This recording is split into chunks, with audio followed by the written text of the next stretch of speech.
Salam, selamat pagi saudara sekalian. Senang bisa kembali berjumpa dengan saudara dalam Light of Revival, renungan firman Tuhan yang akan memberkati kita sepanjang hari ini. Mari kita melihat ayat kita, Yohanes 14 ayat 1 dan ayat yang kedua. Janganlah gelisah hatimu, percayalah kepada Allah, percayalah juga kepadaku. Di rumah Bapakku banyak tempat tinggal. Jika tidak demikian, tentu aku mengatakannya kepadamu. Sebab aku pergi ke situ untuk menyediakan tempat bagimu. Tempat tinggal abadi. Pernahkah saudara mendengar ungkapan sorga dunia? Dan sorga dunia itu berkonotasi tentang hal-hal nikmat, hal-hal yang tidak bisa dinikmati di tempat tinggal kita atau di tempat di mana kita berada. Dan surga dunia adalah tempat di mana kita bisa mengalami begitu banyak kebahagiaan, mengalami begitu banyak kesukaan, canda tawa dan sukaria. Saudara, rumah tempat tinggal abadi yang Yesus katakan adalah surga. Dan saudara, sebagian orang berpandangan bahwa surga adalah tempat di mana manusia bisa mengalami begitu banyak kebahagiaan jasmani. Itulah sebabnya ada begitu banyak orang atau agama yang membangun kepercayaan bahwa di surga kelak orang akan menikmati begitu banyak kebahagiaan, orang akan menikmati begitu banyak kesenangan jasmani. Itulah mereka menganggap bahwa di surga nanti bisa bebas berhubungan seks dengan begitu banyak bidadari dan mendapatkan begitu banyak makanan di sana tanpa harus membayar. Yesus Kristus yang di dalam namanya segala sesuatu diciptakan, termasuk surga, mengatakan bahwa surga adalah tempat di mana orang-orang percaya mendapat kasih karunia dan tinggal hidup bersama dengan Allah selama-lamanya.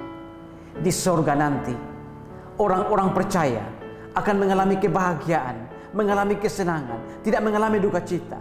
Bukan karena mereka mengalami kebahagiaan jasmani, bukan karena mereka mengalami hal-hal jasmani, tapi karena mereka hidup bersama Allah selama-lamanya. Mereka tempat di mana mereka diterima oleh tuan rumah, tempat di mana mereka diterima oleh tuan rumah karena mereka memiliki hubungan yang baik dengan sang tuan rumah. Dan saudara-saudara, tentang surga itu Yesus Kristus kemudian mengatakan bahwa dia pergi ke sana untuk menyediakan tempat bagi murid-murid, bagi saya dan juga saudara, agar di tempat di mana Yesus Kristus berada, di situ pun murid-murid berada, di situ pun orang percaya berada, di situ pun saya dan saudara berada. Dia pergi ke sana untuk menyediakan tempat bagi kita yang percaya, dan kelak di sana kita akan mengalami kebahagiaan kekal, hidup kekal bersama-sama dengan Allah selama-lamanya. Dan kebahagiaan kekal itu bukan karena kita mendapatkan kebahagiaan jasmani, bukan karena kita bisa berhubungan seks sepuas-puasnya dengan bidadari-bidadari, bukan saudara. Tapi di sana kita mengalami kebahagiaan kekal karena kita hidup bergaul, hidup selama-lamanya dengan Allah dalam surga. Yesus Kristus lewat Rasul Yohanes mengatakan dalam Yohanes 17 ayat yang ketiga, inilah hidup yang kekal itu, yaitu ketika mereka mengenal Engkau dan juga mengenal Yesus Kristus yang telah Engkau utus. Saudara-saudara, sebenarnya untuk mengalami kehidupan kekal, kebahagiaan kekal bersama Allah, tidak perlu menanti sampai kematian datang menjemput saudara dan saya. Tapi kehidupan kekal di surga itu seharusnya sudah bisa kita nikmati ketika kita masih ada di planet bumi ini, yaitu ketika kita mengenal Yesus Kristus, mengenal Allah, dan mengenal firman. Hidup menurut perintah-perintahnya, hidup menurut firman-Nya. Pada saat itulah sebenarnya kita sudah mengalami kebahagiaan kekal surgawi. Saudara, pagi ini sudahkah saudara mengalami kebahagiaan kekal? Hidup bersama-sama dengan Allah, bergaul intim dengan Allah?